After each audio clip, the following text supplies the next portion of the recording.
So I'm going to introduce myself. My name is Tim Paulding, and I manage our computer training programs and our Braille literacy program at all of our locations at the Lighthouse.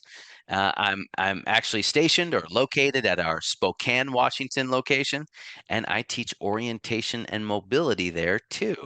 So I've been in the blindness rehabilitation field for gosh, just about 15 years now. 10 of those have been at the Lighthouse. I'm a certified orientation and mobility specialist and a certified vision rehabilitation therapist. There's not very many CVRTs, so watch out.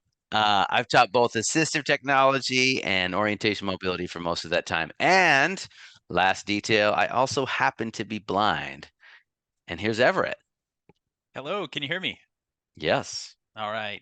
So my name is Everett Elam. I am a computer and assistive technology instructor here at the Lighthouse, and I also serve on the accessibility committee, listening and learning to different things that we're implementing and using that might or might not be accessible. They get sent to us, and I do my best to answer those emails and talk about whether or not something is accessible. So it could be a employees here. We try to provide an inclusive and accessible experience.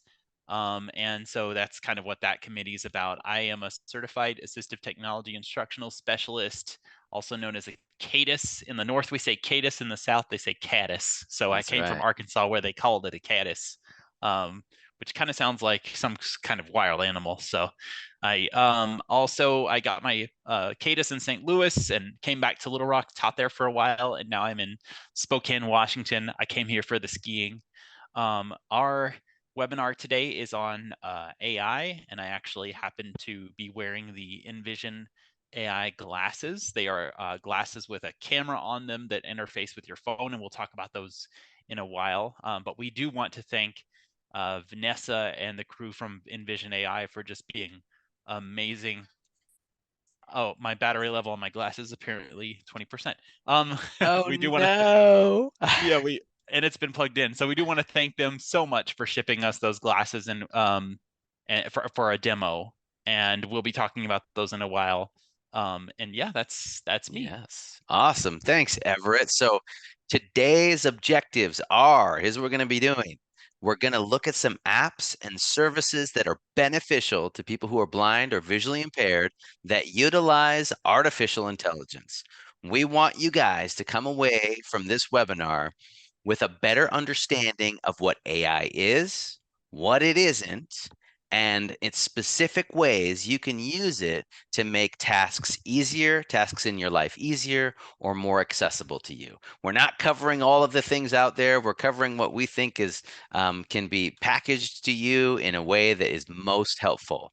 So again, be watching for that post-webinar email. There'll be links to all of this stuff, App Store links and everything. So let's talk about AI briefly. So for years, AI, especially in science fiction, has been portrayed as a very advanced level of independent intelligence. So that's kind of similar to the natural intelligence of a human being or animal. In today's technological terms, though, so that was kind of sci-fi. So in today's technological terms, artificial intelligence refers to a piece of software's ability to perform, to complete intelligent tasks. So it refers to a piece of software's ability to complete intelligent tasks that have previously been done by humans. So this software is generally capable of some kind of learning, adaptation, and decision making in order to complete that task that it was asked to do or programmed to do. So, believe it or not, we've actually been using this kind of AI for at least a decade or two now. It's been around a long time. This kind of ability to adapt and decide and make decisions. Um, so, some examples of that: route planning devices. Like everybody remember that old TomTom GPS unit that just about everybody had on the dashboard of their car 15 years ago? So the the software today that does the same thing is a bit more sophisticated, but it's based on the same principles, and that can be considered artificial intelligence. So another example is artificial intelligence in computer games. That's been around for a long time too. We call these non-player characters in the game. They have to adapt to the player characters. There's all kinds of adaptations that computers are making in video games and kind of guessing the next move. There's also tons of AI in social media. So maybe you've heard this referred to as the algorithm, right? Like, oh man, my Pandora's algorithm is messed up because I like too many of the song that my brother was using my Pandora account, right? So there's AI, tons of AI in social media. Social media sites use AI to learn your behavior, adapt to your behavior, and present different options to you based on your behavior. These AI bots make all kinds of recommendations from music to movies and all kinds of stuff. Did you also know that AI has been used for years to forecast the weather? I mean, they've been doing that for a long time. So if AI is already out there and has been around a long time, why all this hype about AI? Every time I turn around, there's some new article or some new product or something that AI powered, such and such. So here's the deal. So cloud computing and our understanding of machine learning has improved so much and improved our ability to create a different kind of artificial intelligence. So with the success of AI chatbots like Chat GPT, there's been an explosion of apps and services that use what are called large language models. So these are trained on huge amounts of text and data. These types of AI can understand natural human language, and really that basically enables even a child to be able to use this kind of technology. So large language models like ChatGPT have drastically, so here's why it's such a big deal. Large language models like ChatGPT have drastically lowered the level of expertise needed to generate high quality results. And I would argue that basically no expertise is needed for me to dictate a text into ChatGPT and get great results. That's why this is all over the place and everywhere. So basically, it's become easier and faster to create better content and get better results. So today, we're going to show you some of these apps and services. And Everett is up first for what is probably my favorite use of the Chat GPT image recognition feature so far. It's awesome. All right. So today we're going to talk about Be My Eyes and Be My AI. Um, Be My Eyes, as we all know, you can look at our previous webinars for that if you want to know more about Be My Eyes, is a service. It's a visual interpreting service that allows you to take a picture or a video feed of anything in your house, be it your floor to see if it's clean or your um, checkbook to see if it's that's not a real life example. Your shirt to see if it's blue. Nobody uses it. No Uh, blind person uses no totally blind person uses a checkbook. At least I don't, and I still carry a slate. So, anyway, it's a visual interpreting service. It is not a completely secure service. So be aware whenever you're using Be My Eyes that you are sort of um, in the power of your volunteer or at the mercy of your volunteer. So don't show your credit card numbers to AI or to humans. Use a more secure service that's been a little bit more vetted for that. So Be My AI is a collaboration between Be My Eyes and Chat GPT. It allows you to take a picture of something and then send that picture up to the AI, and the AI will very, very accurately describe that picture. It is being called the picture that tells 1,000 words in a lot of circles here. I've used it to read a COVID test. I don't know if Tim, maybe you've had some experience using it. Maybe you have a story about it.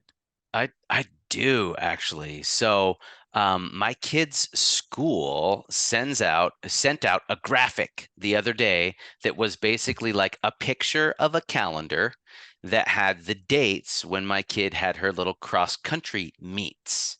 And so if it any of you know anything about OCR, I could have, run that through OCR on my What does that phone. stand for?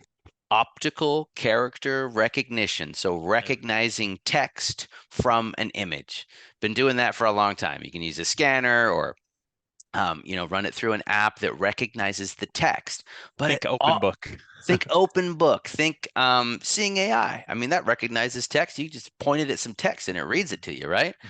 But with a calendar, it's gonna give you the text, but it's not gonna be in any sort of way that you can understand because of the way it's laid out in a calendar. I ran that image, and this is like super exciting to me. And actually, yeah, it makes me a little emotional how amazing it was. So I ran it through Chat GPT. I'm sorry, I ran it through a Be My AI, and it gave me a list of what days and what times and what the events were from that calendar. And otherwise, that would have been me finding a family member if they had time to read it to me, right? Or, finding some other crazy way of doing it or calling the school or whatever. But it was awesome. And I just took that and I put it in my calendar. It was like, wow. So if you are taking notes, we've told you a lot of stuff. This is the Be My Eyes app, and there's a tab now. It was behind a beta wall, but now there's a tab called Be My AI, and that's what we're talking about. We are in the Be My Eyes app, and we're talking about Be My AI. We're now going to watch a demonstration of the Be My AI app, taking a picture and describing it. So Elena, if you would roll that first video, we're doing Be My Eyes. We're now going to use Be My AI, which is part of Be My Eyes, to describe and analyze a photo. The first thing we need to do is get our photo pulled up. 1. No more events today. App switcher. Mail. Mail. Mail. Mail. Mail. Active. Direct touch area. And now we have Use our the rotor to photo and enable we have direct it touch pulled for up this app. in the Mail app. So the next thing we need to do is find the share button, which is at the bottom of the screen. Direct touch area. Direct touch area. Direct touch toolbar. Share button. If you come across the direct touch area in a photo, the best thing you can do is double tap and then the toolbar will populate on the bottom of the screen. So I found the share button. I'm going to go ahead and double tap on that. Mail. Direct. And now we're going to go down to describe with Be My Eyes, which is going to be in the bottom middle of the screen, just above where your home button would be. Messages. Copy button. Cop. Mail button. Messenger. Kindle. Amazon. PS. More. Assigned. Save. Add to. Add. Create. Save to. Extract. Envision. Save to. Describe. Describe with Be. Describe. Cancel. Cancel. Button. Please wait. Please wait. Be My AI is writing a message. And now it's analyzing the photo.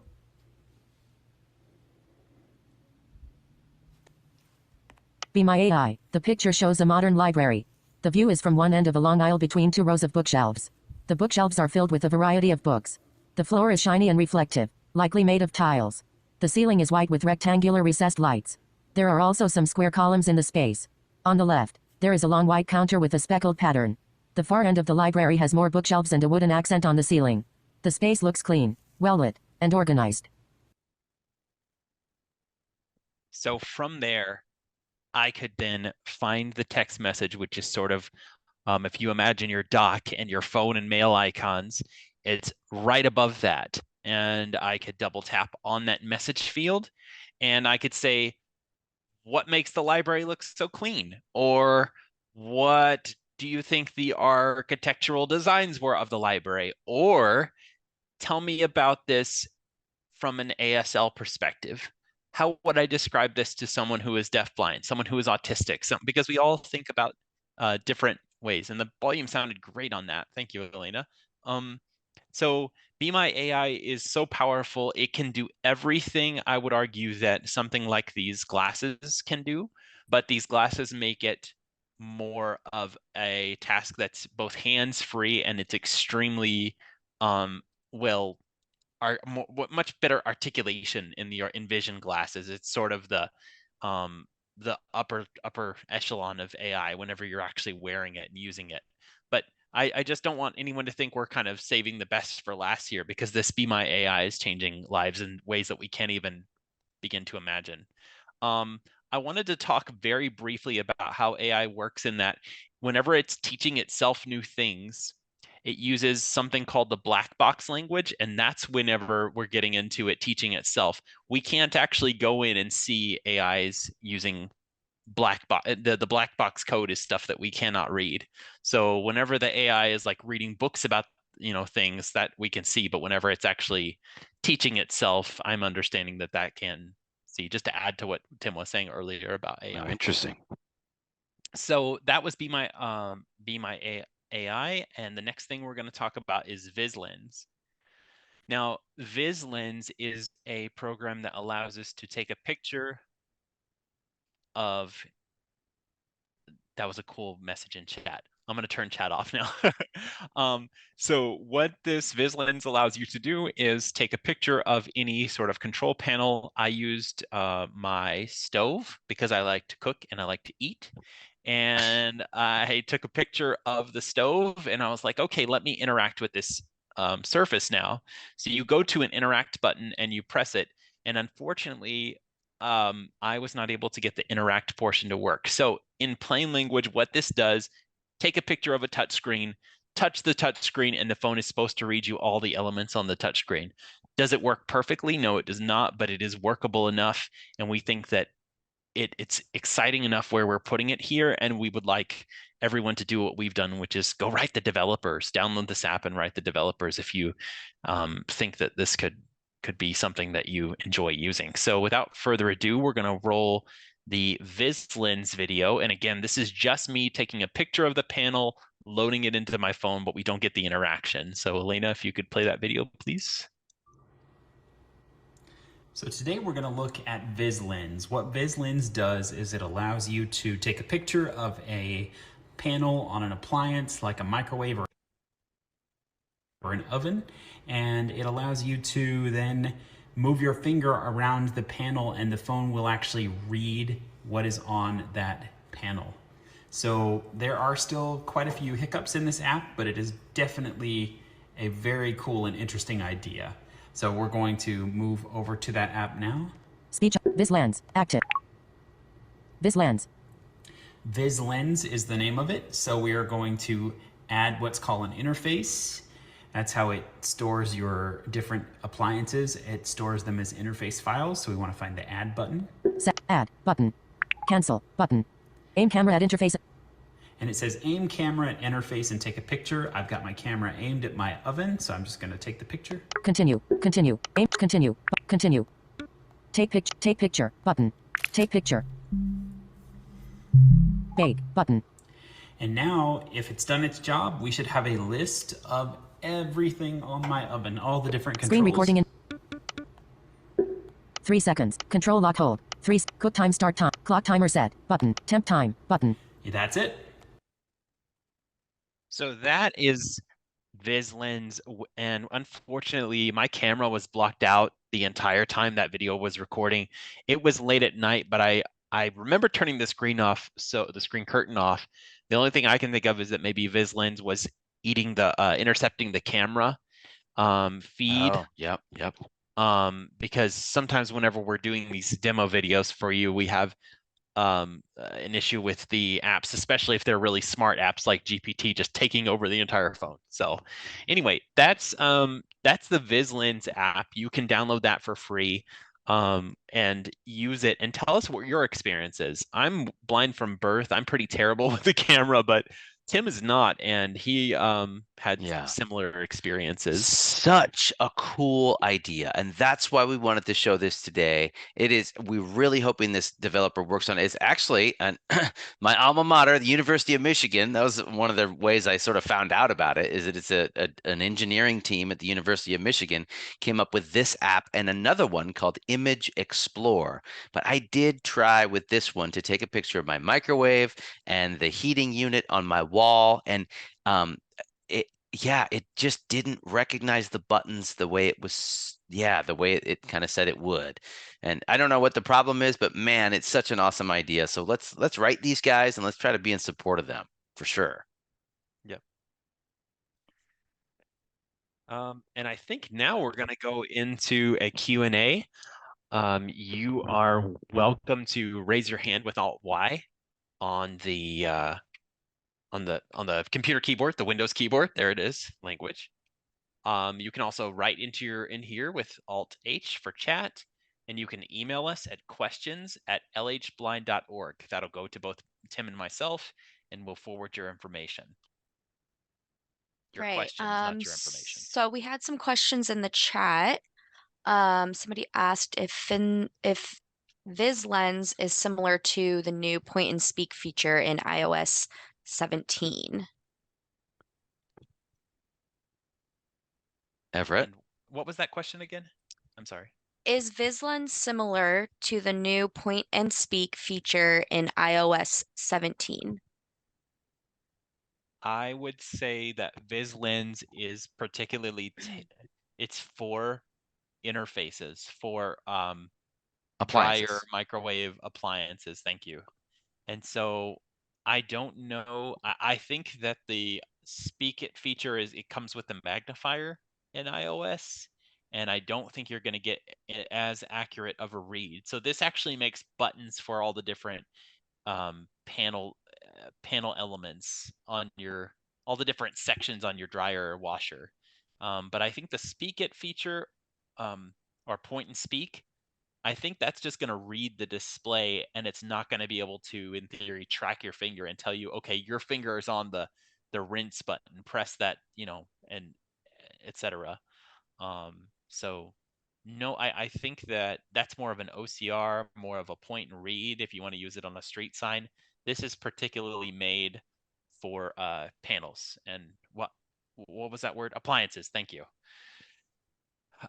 Words today. So yeah, not the same thing. Okay, and then we've had a couple people ask in the chat if we know if these apps are available on Android. There is an app on Android called Lookout, which is being compared to Seeing AI. I am not sure about the Viz Lens, though. I think that's a native iOS app. Okay, and then we have a question from Dawn. Dawn, you are unmuted. If you could also unmute yourself. Can you hear me? We can hear you. Okay, so I've got a question about Be My AI. So I know they block faces, and I'm not going to get into how I feel about that, except to say that I'm not very happy because sometimes I might want to, have that information for pictures. So say I'm out with say I'm out with friends, or say I'm at a family gathering, and I have a picture of that from that family gathering, and I upload it to Be My AI, and it just says it looks like there's a party outside, there's a table with some plates with food on it and a couple people sitting around the table. Can I put in a follow-up text to it and say, this is a family gathering, my Aunt Jane and Uncle Bob and Uncle Billy are at the table, or something similar to that, and get it to give, this is a family gathering, Aunt Jane, Uncle Billy is wearing this, or he's eating pizza, Uncle Bob is eating some chips and salsa or something. Can I do it, or am I just stuck with just So that's going to something depend. generic? Yeah, that's going to depend on your picture. So it depends on what the AI has to work with. So just as a human sitting next to you is going to be able to look over and have, they have a certain angle that they can see. That's kind of how the AI. So if it could see that Uncle Billy's eating food and he has it all over its shirt, it will tell you. It will tell you that your room is messy. It will say a cluttered room. So it says that to me an awful lot. So, but as far as, can you guys? But as far as like naming people in an image, I've never tried that. yeah. You can chat back and forth with it though, as you're talking about this image. So you might try it. Okay, yeah, I only asked because I did hear that it does block out faces, and I understand why, for privacy, but I just feel like, that's something that should be that should be optional if you want to turn that on or turn it off. But I just didn't know if that would hinder, if that was a help or a hindrance to me if I needed to find more information about a picture. Yeah, you know, for a while they were blocking faces, and then I took a picture the other day of a bunch of people in a room, and it told me about the people's facial expressions. So Oh, I'm not sure if they are still blocking them. I don't know. I don't either. That'd be interesting to see, though. Yeah, well, hey, thanks, Don. Welcome. Okay, so we have a question from a 630 number. You are unmuted. Hello, can you hear me? Yes. Yes. Yes. Hi, thank you very much for all the work you guys do in the seminar. This is so useful for all of us. Quick question, and I love the chat AI feature on Be My Eyes. I guess two comments. One, I also love the ability to call a human being and a volunteer. And I just worry a little bit that we in the blind community lose, I'll say, connectivity with other non-blind people and just basically become more isolated because of that. So I'd like your thoughts on that. And then number two is, it's awesome. It's so useful, but I've had a sighted person co-watch what I'm doing. I'm an engineer. I like to kind of validate and test. And it's awesome technology, but it's not accurate. It's not always accurate. So what is your guys' understanding of the acknowledged level of accuracy and where you see that going? Really appreciate it. I remember specifically one of the disclaimers it says on Be My AI before you start it up is AI might fabricate information, which is the weirdest thing. But I've read about that and I've heard about that. And sometimes I think it just comes up with stuff, which is just super interesting to me. But yeah, there is a disclaimer. They do say that. Unfortunately, I don't do a lot of fact checking with it. I really wish that, I kind of had the resources to do that, but I just don't know how often it happens.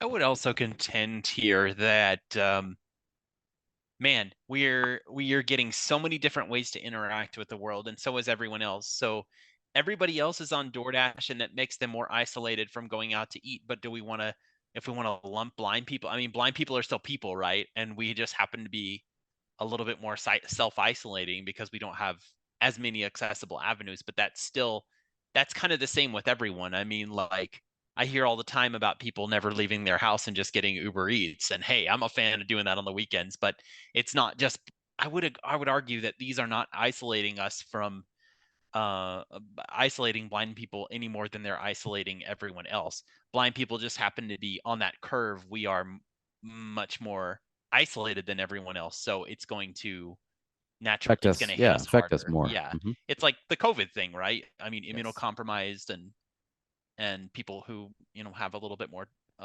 immunocompromisation are more likely to get COVID.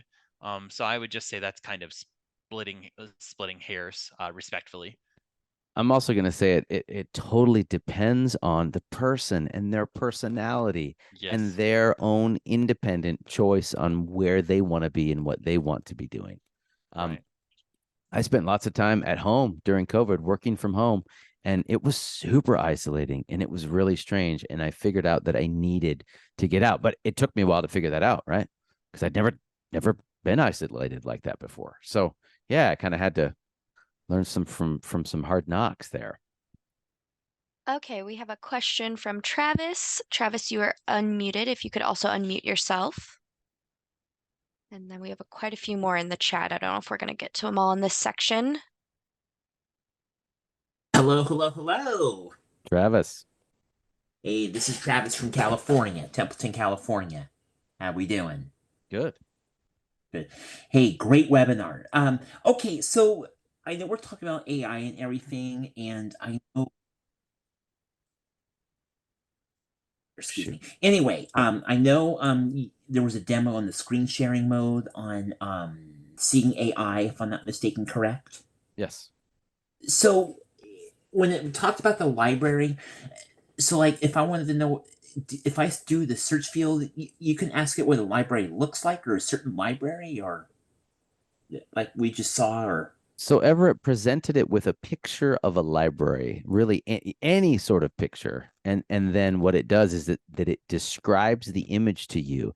And after that, you can write to it back and forth and ask it more information, or ask it to describe what kind of books are on the shelves. Can you read any of the book bindings? Like, you can just enter into conversation about what that image looks like. Okay, so, and this is on Seeing AI, obviously. No, this is Be My Eyes. Be My Eyes. It's called Be My AI. It's a new feature Be My AI. within Be My Eyes. Yes. Now, if I were to use the Being My AI, does it have to be a picture? Can it be a picture from a website, like of a portfolio or something, or anything that your camera can see? Literally anything. You can take a screenshot with your volume up and your lock button, and you can say, hey, describe this screenshot to me, and it will do the very best. If it's a menu system that you can't get to, if it's, you just have to figure out how to tell it what you want. But yeah, anything that your camera can see, anything that you can bring into the iPhone's field of vision. So you could even get, photos from Ira.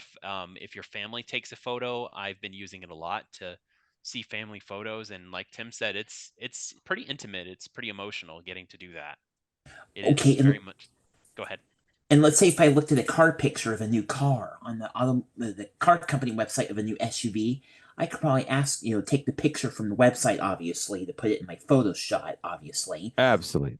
Yeah. So I would have to move the photo to my photo section, and then I could ask it, what's this picture look like of this new car that's coming out? And I could ask it back and forth.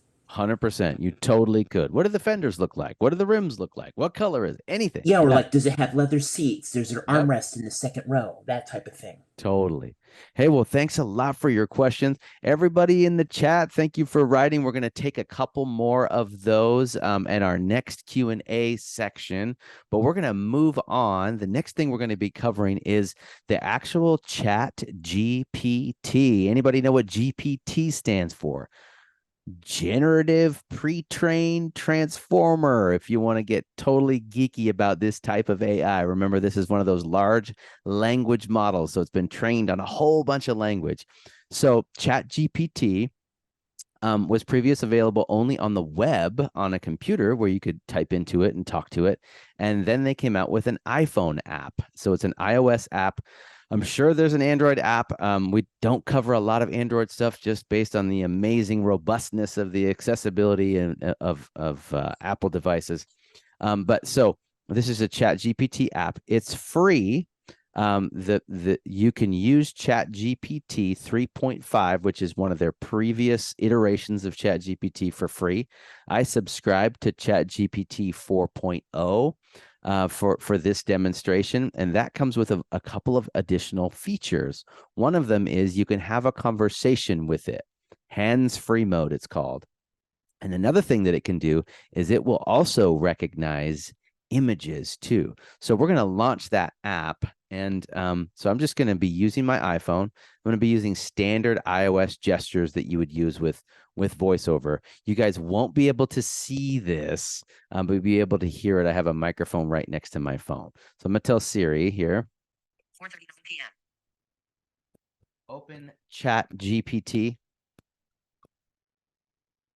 Return to Siri button. Status menu. Give me ideas. For which word, character, edit, language, speaking 55%. I just slowed the speech down a little bit there. Okay, so this is their main interface. It's pretty easy. I'm just going to swipe through, and I'm going to double tap on 4.0 because we want to make sure we're using the version that I paid for. The subscription is $20 a month, so that's a thought. However much you're going to use it. I know Everett uses it all the time for his brain, so he pays that $20 a month. Switch to voice menu. So GPT-4. GPT-4. Tom, so artificially intelligent. So I just switched to GPT-4. So what we're going to do first is it's just kind of like a text message conversation. I'm going to find that edit box at the bottom with my finger, and I'm just going to dictate here and ask it a question. Text field is editing. Insertion. Tell me the difference between real intelligence and artificial intelligence. False. New message. Text field is editing. Tell me the difference between real intelligence and artificial I suppose I intelligence. could say please, but I'm not gonna. All right, so now I'm gonna swipe to the send button. Full screen. Send. Button. Send. Real intelligence, or human intelligence, refers to the natural cognitive abilities possessed by humans and animals. It encompasses learning, understanding, problem solving, language, and emotional understanding, among other aspects. Real intelligence is adaptable and flexible, allowing for learning and application in various contexts and environments. Artificial intelligence, AI, on the other hand, refers to the simulation of human intelligence in machines, programmed to think and learn. AI can analyze data, identify patterns, and make decisions based on predefined algorithms and learning structure. Interesting. Okay, so that was an example, and I could continue. We could continue. You could continue this conversation, just kind of how, like we were talking about in Be My AI. We could continue this kind of this conversation with the AI here, but we're actually going to move on, and we're going to look at the hands-free mode in that's only available on ChatGPT 4. So again, we wanted to feature this app because it's super easy to use. It's really simple, and it's just like a text conversation where I can just type another prompt in this box here. But I'm going to switch to voice mode now. So, and listen to how crazy realistic this voice is. It's slightly creepy, but it's pretty cool. So I'm going to double tap here. Switch to voice mode.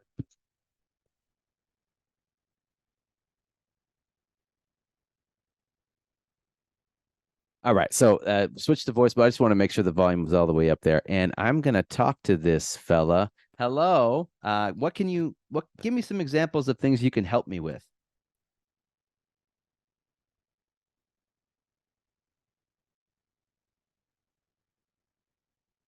I can assist with a variety of queries and tasks.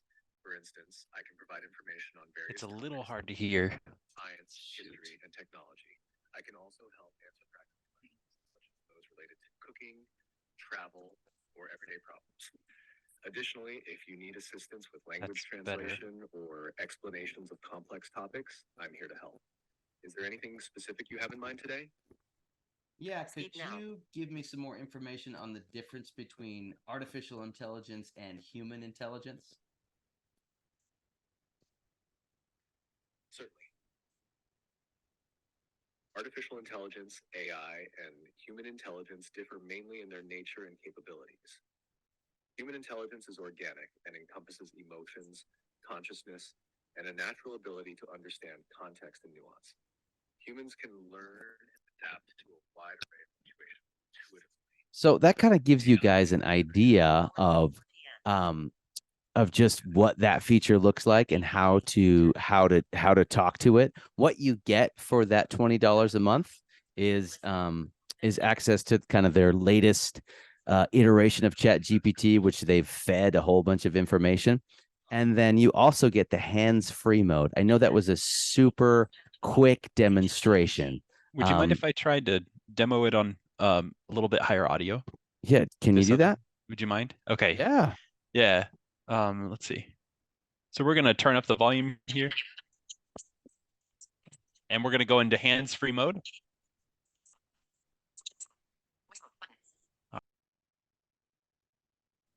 Almost got it here.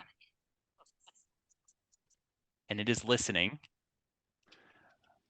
Tell me about Sheltie puppies and the American Revolution. Oh my goodness. Well, tell me about blind access. Oh. What's the issue you're facing and how can I assist you further? Tell me about the history of artificial intelligence and blindness accessibility. Certainly. The history of artificial intelligence, AI, and its applications in blindness accessibility is quite interesting. One, early text-to-speech, TTS systems. The roots of AI and accessibility for the blind can be traced back to early text-to-speech systems. The first TTS systems were developed in the 1950s and 1960s, aimed at converting text into speech to assist blind individuals. So that is just is the audio better, Elena? It was. Is there anything? Yes, it was. Okay. The chat said it was. Yes. So I've been using this for all kinds of things. I've been playing chess with it, hands-free. I am terrible at chess. I've been playing tic-tac-toe. You can say something like shrink the chessboard down to 2 pieces and teach me how, teach me like I'm a 5-year-old. Anything you can think up, it can try to do. Yeah, it's a pretty good screen reader, and well, I wouldn't even call that a screen reader because it's not robotic enough for me. But absolutely, yeah, if the voices they use are top notch. So anything else on ChatGPT, or do we want to go to Q&A? Yeah, so just I wanted to mention briefly, there's another app, you Whoa, guys. Can you hear me? you're clipping out. Am I clipping out? Sorry. Yeah, sorry, man. Man, I just tried to crank everything up to make it better, and it just You just sounded like a truck driver. So I wanted to mention one other app. It's called Call Annie. We're not going to demonstrate that today because we're kind of running short on time. It's totally free, and it's basically it uses ChatGPT in hands-free mode, and it's a free app that everybody can kind of check out. So it's called Call Annie, and it's really interesting. And yeah, you might want to just scope it out. Remember, with the free version of ChatGPT, you can't get the hands-free mode where you can have a conversation. But Call Annie is an alternative to that. And I definitely think we can go to Q&A now. Okay, so from last time we had a few questions that we didn't get to, and apologies if we missed yours.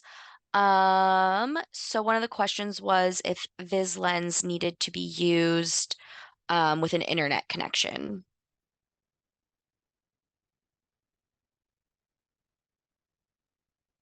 So an internet connection is required for Viz Lens. It does not happen on the device. We're just not there yet.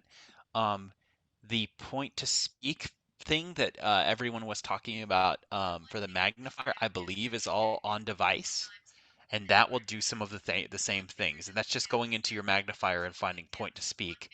I can send Tim the Jonathan Mosen podcast that shows you how to do that. So yeah, you do need an internet connection. All right, and then another question we have is from David, and he said, "My challenge is reading price labels at the grocery store, tiny print, often low light. Any AI apps or other apps that you would suggest for this?" Man, I would definitely recommend so we've been talking about Be My Eyes and Be My AI, but I would recommend Seeing AI, which we didn't cover in this webinar because we covered that I don't know, once or twice in a In the couple of apps to tap webinar, I believe. in the apps to tap. You guys go by our YouTube page and check that one out. But yeah, Be My AI is actually great. You can use it and point your camera at any text and it reads it almost immediately. And now is a great time to bring up that Be My AI. Seeing AI, Seeing AI has just come out with some new features really recently, like as of 5 days ago or something. And a couple of those are, number one, you can take multiple page documents now. So you can scan multi-page documents, and you never used to be able to. Number two is in the scene channel. In the scene channel, you can ask it to describe images. So you guys will have to scope that out, play around with it. If you use Seeing AI, you swipe to scene. Open up it and have it recognize an image and then ask for more info on the image and it describes it to you.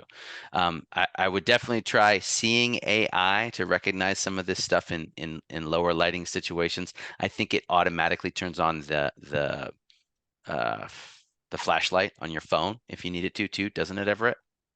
Yes, it does use the flashlight, and if your phone does start getting hot in your pocket, that's probably because you left Seeing AI on in the background. So that flashlight also, it comes out of the back of your phone, so watch your sighted friends whenever you're waving your phone around with the flashlight on. And I do have a comment from one of our low vision staff at Lighthouse on Call Annie. She did say it's kind of creepy because Call Annie actually has a face, and the face is just kind of looking at you while the AI is talking to you. So, oh yeah, it's like a digital avatar, right? And they're kind of like, you're talking to your friend, but it's really an AI. We need to name our AI dog that was generated for this, our AI guide dog. So if you have any names, Yeah, no, yeah. just kidding. Oh, more questions? More questions. I think we got to most of them. Somebody commented, Frank Senior commented, you definitely, or sorry, another great AI chat is Bing Chat because it is current information in 2023 and very, very accurate because it goes to different websites to get its information.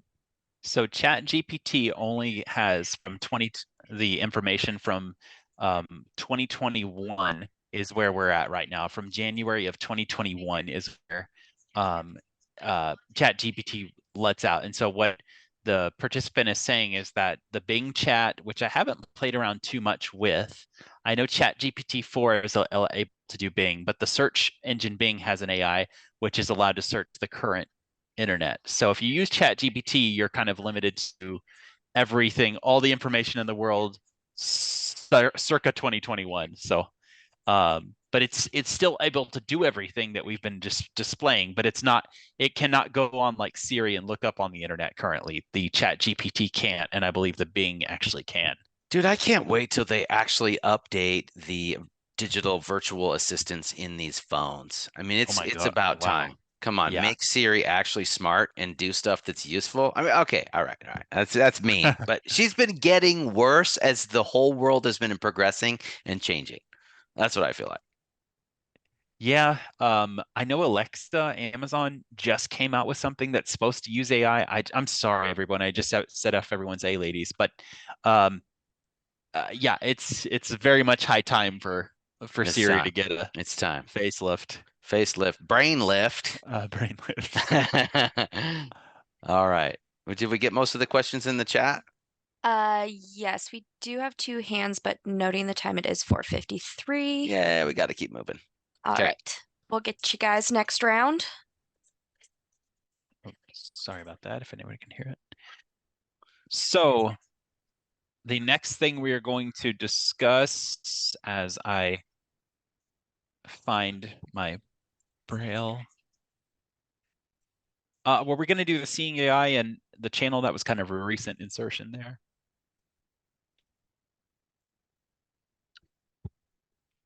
Hello? So we're going to do the Invision glasses. We've got a couple of intro videos for those. Maybe you could just kind of describe what they are first, Everett, and then we could. So they are currently yapping right now because I had to restart them because Murphy's Law, everything goes down before a presentation. But these are the Invision glasses. I have them held out in front of the camera. They are a pair of Google glasses. Anyone who's from Invision, please correct me if you're in the audience.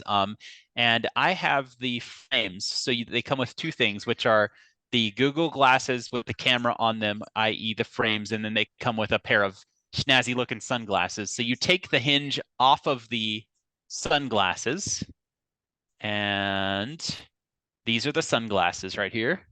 Elena, how is my camera? Am I showing you? You're a little close. Your hands are a little close. Okay. I'm getting in people's grills. Okay, you can come a little bit closer. Okay. There you go. So these are the sunglasses these are not electronic glasses. These are just sunglasses. So I take them out and I push a button on the top and the hinge, it unhinges, and then you insert these frames into the hinge. So it looks like in the end, it looks like you're wearing sunglasses with a camera.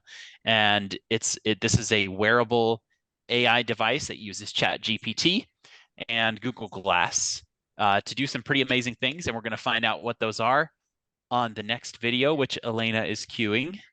And this is the next video on the Invision glasses. Elena, you can go ahead and run that when you're ready. Invision, and today I'm going to show the Needs to be turned up a little bit. on the Invision glasses. I'm going to first scan the text, which is on a pack of chewing gum from the Netherlands. So I'm going to do a double tap on the touchpad of the glasses, and I'm going to hold the pack of chewing gum in front of it. It takes a picture. It will process a little bit. Reader. Bewaren de warmte. Droog in uit. Ten minste. So as you hear, it's a Dutch text. I'm going to ask Invision a question now. What is the expiry date? Invision is the expiry date is 08/09/2024. I'm going to ask it one more question. Reader. What happens if I swallow chewing gum? Invision is answering your question. As an AI language model, I am not a medical expert, but there is a common belief that swallowing chewing gum is not harmful and will eventually pass through the digestive system like other food items. However, it is not recommended to make a habit of swallowing gum as it can lead to gastrointestinal problems such as blockages in rare cases. It is always better to dispose of chewing gum properly. Well, today we learned something about chewing gum and about the Ask Envision feature on the Envision glasses. And if I'm not mistaken, that is actually someone from Invision who was doing that, and they were showing the ChatGPT reading a recipe and then actually telling someone something about the recipe. So ChatGPT goes out and finds that information that fast. That's arguably as fast as Siri or Alexa, and it's more informative. You could take this and say, and look over some blueprints or something for a building and say, could you describe this in context of a Braille cell? So dot one's the door and dot four, give it examples and it will do it. And that's from a pair of glasses that you're not touching. So it's pretty incredible time to be alive. And with that, we're going to look at another video, which is able to look at people's faces and determine who they are. And this is a feature we've seen with devices that are a little bit more local, like the Orcam, but I would argue that this is just using it a little bit snappier than other devices that use the same technology. So with that, we're going to look at the second video.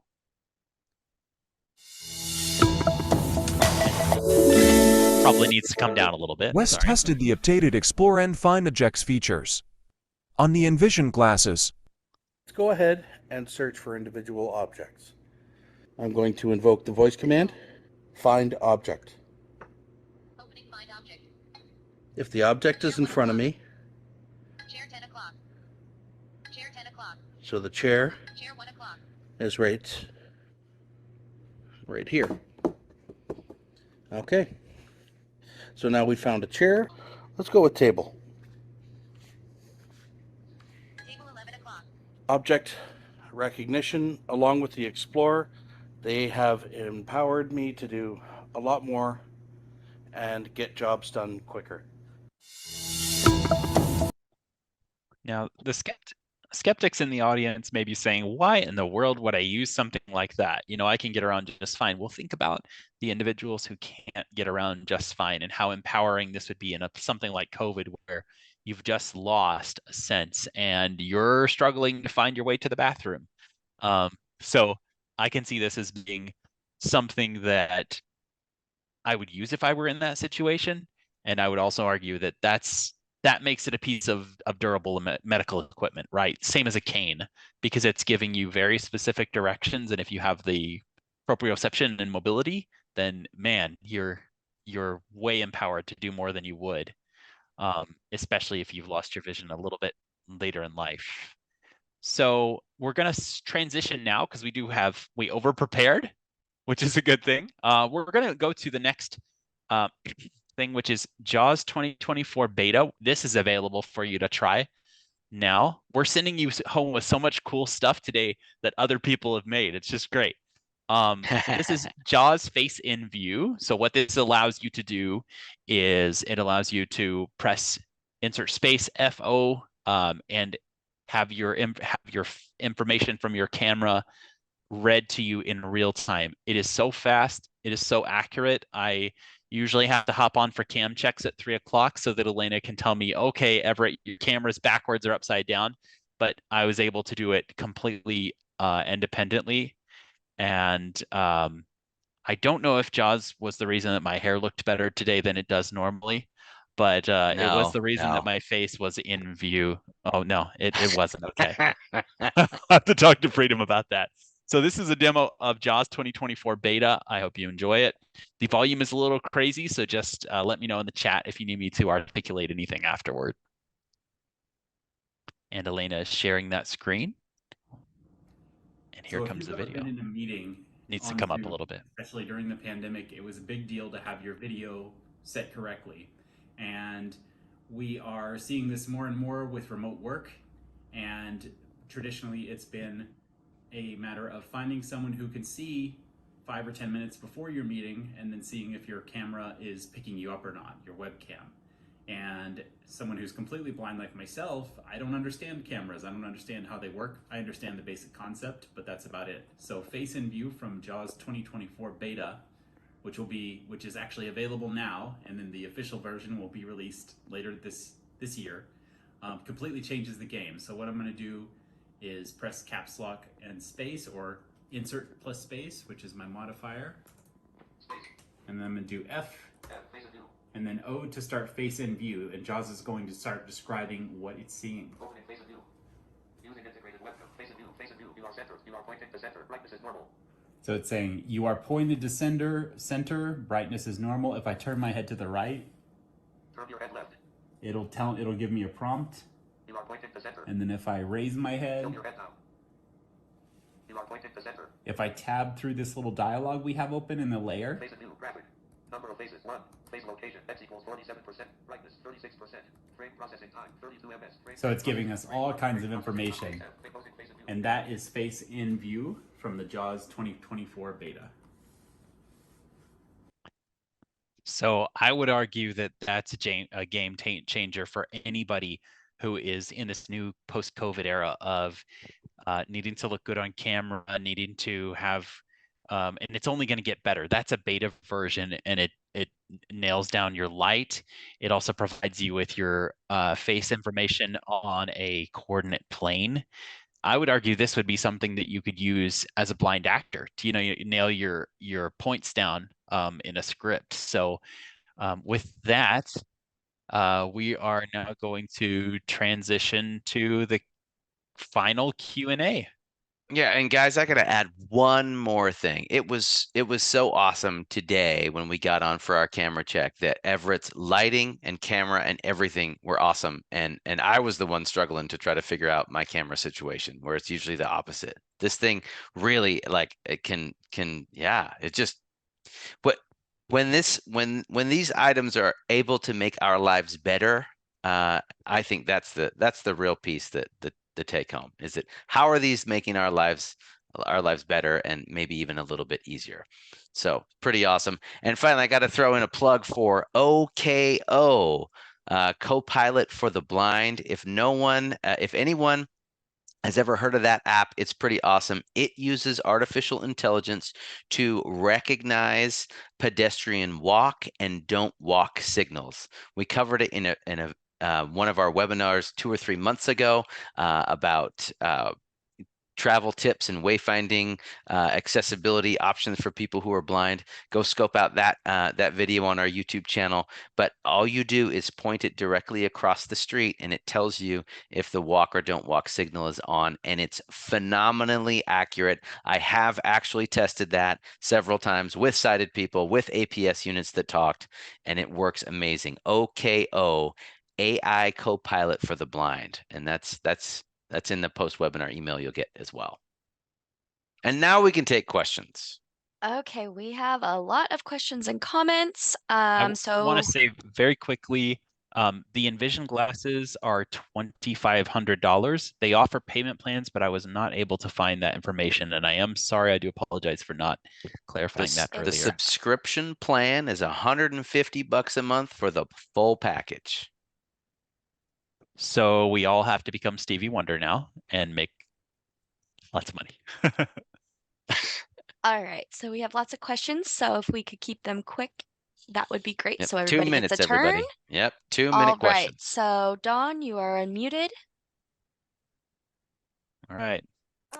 First of all, when is the Ask Invision feature coming to the glasses? When are human AI voices coming to screen readers? And I do not like to have my camera on for video conferences because of bandwidth purposes and privacy, and I just don't like cameras. Okay. So can I make audio calls only with Annie? Yeah. So Ask Invision is already on the Invision AI glasses. It might, and I think we actually have a video that we could send you about that. The other two, let's move on to our next questions, because I think the other two were kind of more comments. All right, so our next person is Doug. You are unmuted. If you could also unmute yourself.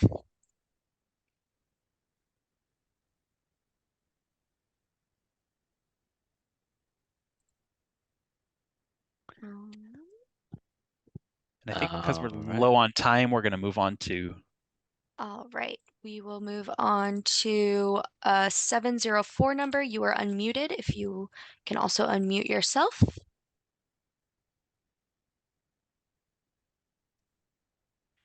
That's either *9 or *8 to unmute. Hi. There it goes. I'm on. Hi. Calling from Charlotte, North Carolina. And my question is one that has not been spoken of, but I am interested in the AI doorbell. I heard it on one of the news channels where if you attach it with your contacts, it would tell you who's ringing your doorbell. That is totally possible. Yeah. Oh, I believe that exists. Yes. Haven't heard of it. If at CSUN, they had the Amazon Ring Cam, which you can look into, and they had it going through Chat GPT so that it was able to tell you there is a person in the snow at 11 o'clock, et cetera, et cetera. As far as the service being rolled out, Amazon is working on an accessible Ring Cam, but I don't know anything about. That would be a Mike Forzano question. So I'll try to if you send me an email, elam@lhblind.org, just remind me about that. I'll try to get in touch with Mike and see where we are on that accessible Ring Cam, because I'd be curious about that as well. And don't forget about our questions at lhblind.org, everyone, if we don't get to all of your questions today. So how about the next question, Elena? Or the next person? And we have Frank Sr. You are allowed to talk. If you could also unmute yourself.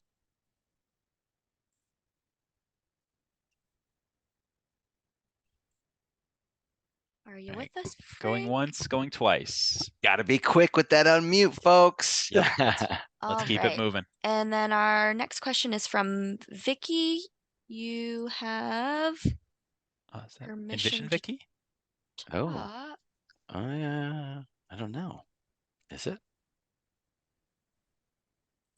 If you could also unmute yourself. And if you could email questions at LH Blind and tell us why, if you're having trouble with unmuting, if it says like the host doesn't allow you to unmute, we'll work on our Zoom settings. Just give us some feedback.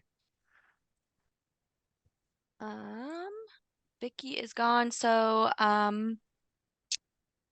yeah, that's it, I think. Okay, awesome. So yeah, Don, just one of your questions that we didn't get to was Call Annie really is just a way to talk to Chat GPT. It doesn't make any phone calls or anything like that for you, and you don't have to be on video. You're not on video when you're using Call Annie. You're just talking to a Chat GPT bot and, recipes, or asking it to tell you a bedtime story, or, whatever. So just to get to that, thank you so much for joining us, everybody. This has been awesome. Don't forget about questions at lhblind.org for any follow-up questions that you have. We'd love to hear from you.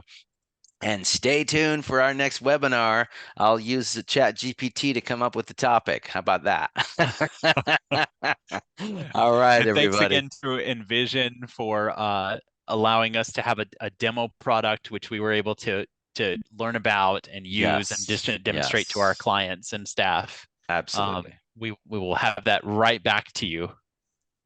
All right. Bye-bye, everybody. Right. Thank you.